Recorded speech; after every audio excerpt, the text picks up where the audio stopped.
Byś powiedziała, że mieszkasz w mieście historycznym? Tak, to również. C'est étonnant, non? Salut à toute la Gratardie, donc aujourd'hui je suis à Gliwice, c'est une ville assez grande, 180 000 habitants quand même, donc ça n'est pas négligeable, qui est à peu près 30 km de Katowice. Alors là vous avez dû vous dire ces derniers temps, il n'est pas gentil, il nous a abandonnés, en plus il a même pas mis de nouvelles sur le compte de communauté YouTube, et c'est pour ça justement que je reviens, voilà, c'est que je vous ai pas abandonné, ne vous inquiétez pas, j'avais juste beaucoup de choses à faire en ce qui concerne le travail, l'appartement, et vous savez très bien qu'on ne peut pas être sur plusieurs fronts en même temps, voilà. Comme disait Himmler en quittant Auschwitz pour aller visiter la Hollande, on peut pas être à la fois au four et au moulin.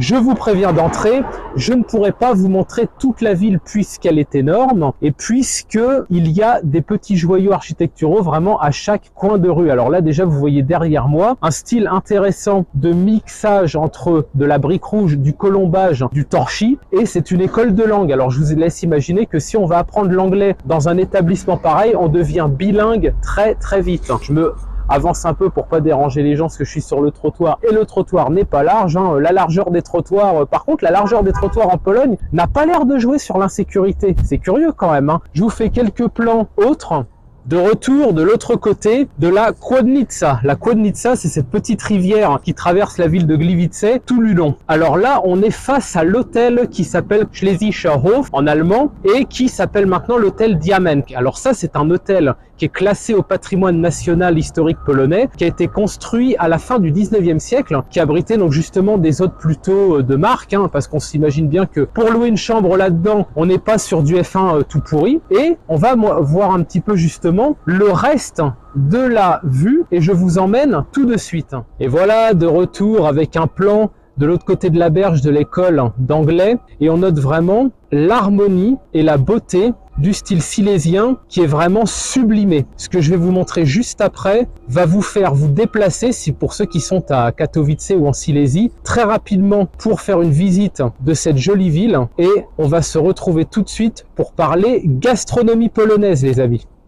Oui, j'ai pas pensé à préciser, mais pensez également à vous abonner, ça vous évitera de louper les prochaines sorties. Et lâchez un commentaire, si vous n'êtes pas inspiré, c'est pas grave, hein, on peut pas écrire les Rougon-Macquart tous les jours, vous mettez juste référencement, moi ça m'aide énormément. Et je sais pas si vous avez remarqué, mais à chaque fois qu'il y a des mecs qui font des vlogs en Europe centrale, c'est quand même la terre de la musique classique, plus récemment du métal, des groupes folk, des musiques traditionnelles en tout genre. Les mecs, à chaque fois, mettre des musiques de merde, d'ascenseur, des musiques macronistes pour parisiennes qui bouffent du tofu, c'est juste impossible. Eh, moi les gars, on est d'accord, hein. Je vous aime trop et je vous respecte trop pour vous infliger de la musique qui tient pas la route pendant que je vous montre les photos, hein. Bon, allez, je vais vous montrer quelques photos maintenant, c'est parti.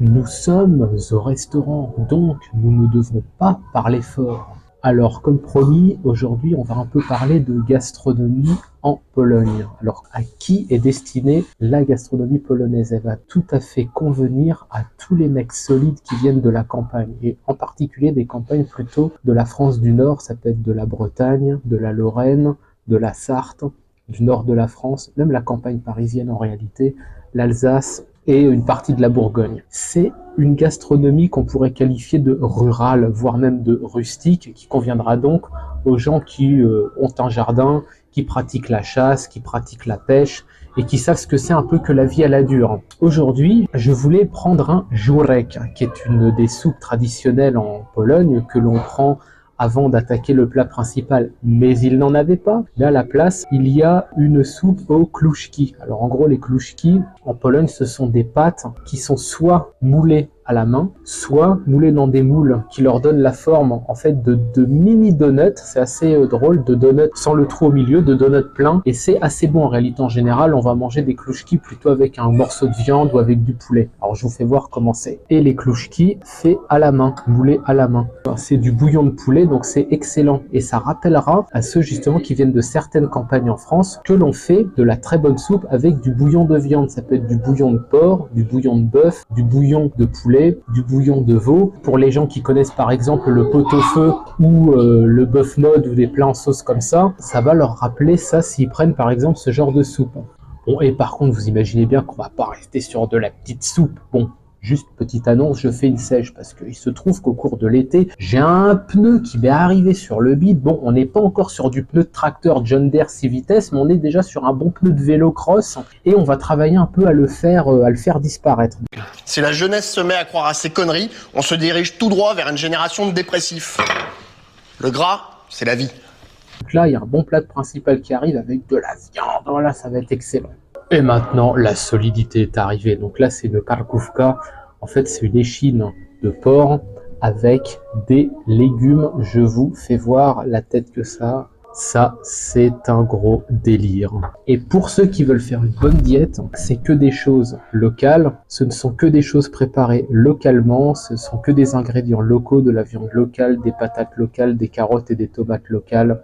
Ça va rappeler à certains plats de viande en sauce, notamment en Bourgogne. Je sais qu'en Bourgogne, voilà, il y a des plats qui sont un peu similaires, même dans la Beauce, dans la Sarthe, etc. Donc encore une fois, en tant que Français, si vous venez de régions à couilles, voilà, on va parler franchement, c'est-à-dire de régions plutôt rurales, de chasseurs, de pêcheurs, d'agriculteurs, de cultivateurs, cette gastronomie, elle est faite pour vous.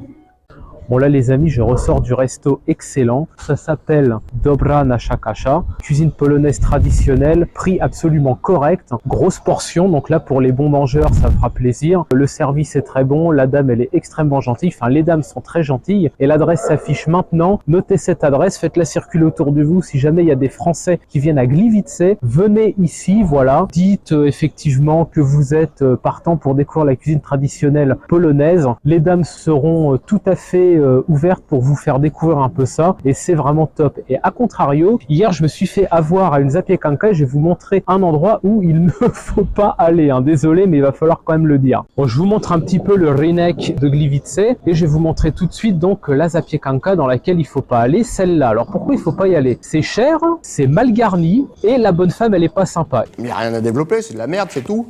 On va me faire ça dans une auberge, le tavernier se prend une quiche dans sa tête. Hier, il se trouve que je me suis fait avoir parce que je devais tourner le vlog hier, mais il a fait un très mauvais temps, donc j'ai dû manger quand même sur place et repartir après. Je commande une zapiekanka au poulet. Alors moi, j'avais l'excellent souvenir de celle que je vous avais montrée à Betom, c'est-à-dire avec des vrais gros morceaux de blanc de poulet sur la zapiekanka, vraiment la grosse zapiekanka qui fait 1800 calories. Je commande et au final, qu'est-ce que j'ai? Une pauvre baguette tranchée avec péniblement 2-3 morceaux de fromage qui se battent en duel, quelques cornichons et je devais sortir un microscope pour trouver les morceaux de poulet. Et je lui dis, mais en fait, le poulet, où est-il? Où elle est la poulette? Et elle me dit, bah il est dedans. Je fais, ah oui d'accord, en fait, il faut que je le chasse moi-même, que je le plume, que je le vide et que je le prépare, c'est ça en fait. Et là, elle me dit, ben non, il est dessus. Je fais, ben oui, mais moi je ne vois rien.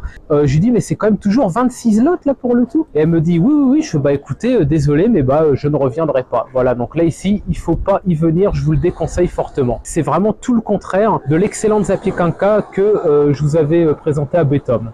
Voilà les amis, je vous retrouve face au Kościół Wszystkich Świętych, que l'on pourrait modestement traduire en français par l'église de tous les saints, et plus simplement église de la Toussaint. Je m'excuse du vent, j'espère que ça vous dérangera pas trop pendant l'écoute du vlog. Il est temps de parler un petit peu de Gliwice.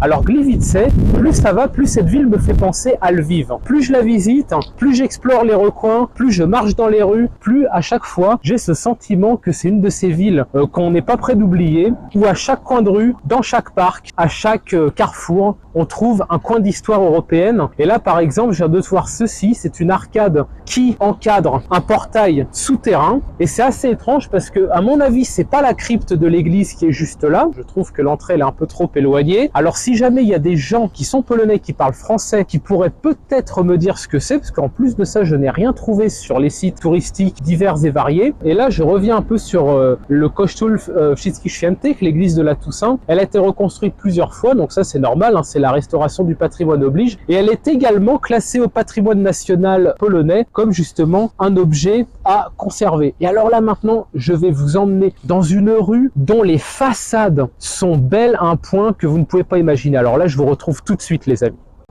Eh, le mec il dit qu'il fait une sèche, mais bon, on perd pas les bonnes habitudes comme ça. Hein. Voilà les amis, donc là j'ai retrouvé la rue. Alors je l'ai retrouvée vraiment en 2 coups de cuillère à peau. Donc là c'est la rue que je voulais justement faire voir un peu pour admirer vraiment dans toute sa splendeur, dans toute également sa diversité. C'est cette diversité-là que nous aimons, hein, n'est-ce pas, très chers auditeurs? L'architecture bourgeoise silésienne. Admirez un peu ce fronton. Admirez un peu ce fronton. Admirez encore ce fronton. Nom d'un chien, de nom d'un chien. Regardez ça.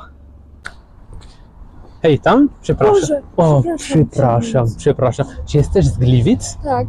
Tak. No. A ja robię na ten moment vlog o miastem Gliwic. A, spoko, fajnie. No, a możesz powiadać, dlaczego warto się zbierać do Gliwic na zwiedzanie? Na zwiedzanie Na zwiedzanie. pod kątem... Znaczy ja akurat jestem romantysiarą, że tak to ujmę. Bardzo lubię jakieś takie estetyczne miejsca i Gliwice są pełne takich estetycznych miejsc. Faktycznie tutaj wszędzie jest. Albo są odnowione te kamieniczki, nie jak na reszcie Śląska. I faktycznie jest tu tak bardzo klimatycznie. Bardzo klimatyczny. Tak. Byś powiedziała, że mieszkasz w mieście historycznym. Tak, to również. No i jeszcze jest takich parę innych historycznych miejsc. Moja szkoła na przykład się znajduje obok klasztoru, w którym mieszkał, pomieszkiwał przez chwilę, jak jechał na Wiedeń Jan III Sobieski. I to też jest faktycznie takie miasto z tą kulturą, historią zachowaną i faktycznie jest ona tutaj tak uwidaczniana. Obok dworca jest taki napis, nie wiem czy widziałeś, też po niemiecku. Jest dużo naleciałości niemieckich, jest dużo właśnie... Przy dworcu? Przy dworcu. Tam jest taki sklep ze stareczami i obok tego jest. Wydaje mi się, że tam jeszcze nie się zbierałem. Jeszcze nie byłeś obok dworca? Nie. Jeju, to musisz... Jak to może być? Znaczy właśnie, ten cmentarz żydowski jest obok dworca, no nie? No. Z drugiej strony. No, a to nie wiem, czy byłeś, znaczy, bo tu ja ogólnie się interesuję właśnie historią, kulturą i też kiedyś brałam udział w konkursie o Gliwicach. No ja widzę, że masz dużo wiedzy o miastem. No, ale tam jest bardzo dużo rzeczy i tutaj, a byłeś w Parku Chrobrego? Wydaje mi się, że nie. Tam obok, bo tutaj jest cała Politechnika Śląska. Aha. I to jest mnóstwo, tam jest i akademików i jest taki ogromny park, Aha. właśnie taki studencki. Aha. Znaczy nie wiem, na czym ci zależy, czy na typowo zwiedzaniu bardziej pod relaksację, czy historycznie. Bym powiedział, że historyczny jest dobrze dla YouTube'a, a relaksu jest dobry dla mnie. Fajnie. No. Jak masz na imię? Asia, Asia, czyli Aleksandra. Albo Joanna. Joanna. Joanna, no. A Ola to jest Aleksandra. Ola to Aleksandra, no. A No, ty jak masz na imię? ja mam na imię Borys. Borys. No. I to jest imię francuskie. To było modne 30 lat temu. To jest takie imię bardzo wschodnie. Tak, ale była jakaś moda. O, ciekawie. A powiesz coś po francusku? Bienvenue à Gliwice. Dernier petit plan sur ce beau balcon, sur ces belles balconnades, sur ces belles bastides. Et je vous retrouve pour la dernière section.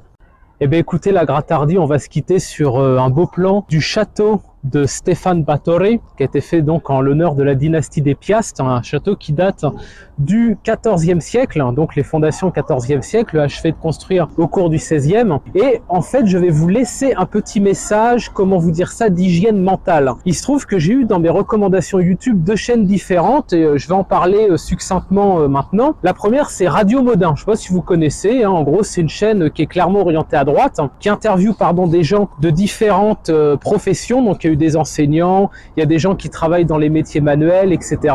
Ils racontent leurs expériences donc de vie, par exemple avec des syndicats, dans des débats, etc. et tout. Et c'est une chaîne que moi j'ai trouvé plutôt bonne pour plusieurs raisons. D'une, on sent que le gars n'est pas un fou, on sent que c'est pas ce qu'on appelle un droitard en fait, quoi. C'est pas quelqu'un d'asocial, de dépressif, de mélancolique qui va se mettre une corde au cou dans la semaine. C'est un mec normal, je pense qu'il a une gonzesse, je pense qu'il baise. Bref, c'est pas quelqu'un avec qui on n'a pas envie, par exemple, de prendre un verre. La chaîne elle est assez dynamique, c'est-à-dire que je crois qu'en plus il poste assez régulièrement. Et moi je pense que je vais lui écrire, hein, ça c'est quelque chose que je vous dis parce que moi j'ai une expérience de professeur d'allemand pendant 2 ans et j'en ai vu des vertes et des pas mûres. Et entre nous, surtout des pas mûres. Et j'ai une autre suggestion de chaîne et là je dirais que c'est l'exact opposé, c'est le dolmen. Et là, comment vous dire? Au départ, déjà, je voyais les titres. Les titres, clairement, donnent envie de se tirer une balle, hein, je le dis sans filtre. Les podcasts sont vraiment un concentré de dépression, de morbidité et de mélancolie. Et ça, à mon sens, je considère, et là, ça va être un peu un clash, que c'est une chaîne d'une toxicité extrême. Et moi, ce que je reproche à cette chaîne, en fait, c'est de maintenir les droitards dans leur droitarditude. Et qu'est-ce que c'est qu'un droitard en France?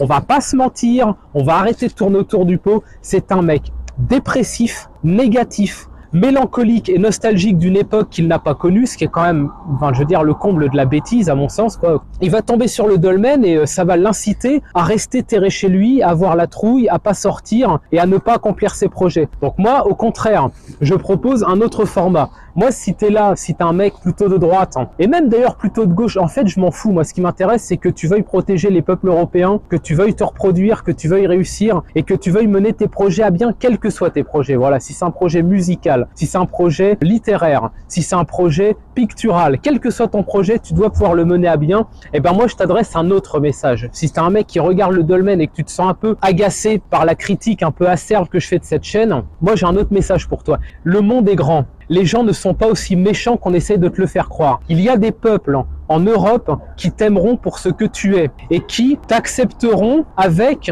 je dirais, ton passé, tes projets et ton potentiel à venir. Il faut que tu comprennes que la France est une prison mentale, vraiment j'insiste, c'est une prison mentale, que le reste de l'Europe n'est pas comme ça et vraiment, je t'invite à te détoxifier la tête avec ces chaînes de merde que sont le dolmen, démocratie participative, le cercle Aristote, enfin encore que le cercle Aristote, c'est pas toxique au sens strict, mais on va dire ça emmène dans une voie de garage qui est le souverainisme. Bon, moi je te le dis, il existe d'autres possibilités, donc je t'invite tout simplement à arrêter ces chaînes, à sortir de chez toi, à prendre un billet pour l'Europe centrale, quelques jours, une semaine si tu le peux, si ton travail te le permet, si tes études te le permettent, ton cerveau va exploser. En bien, hein, je précise, il n'y a pas de souci. Hein.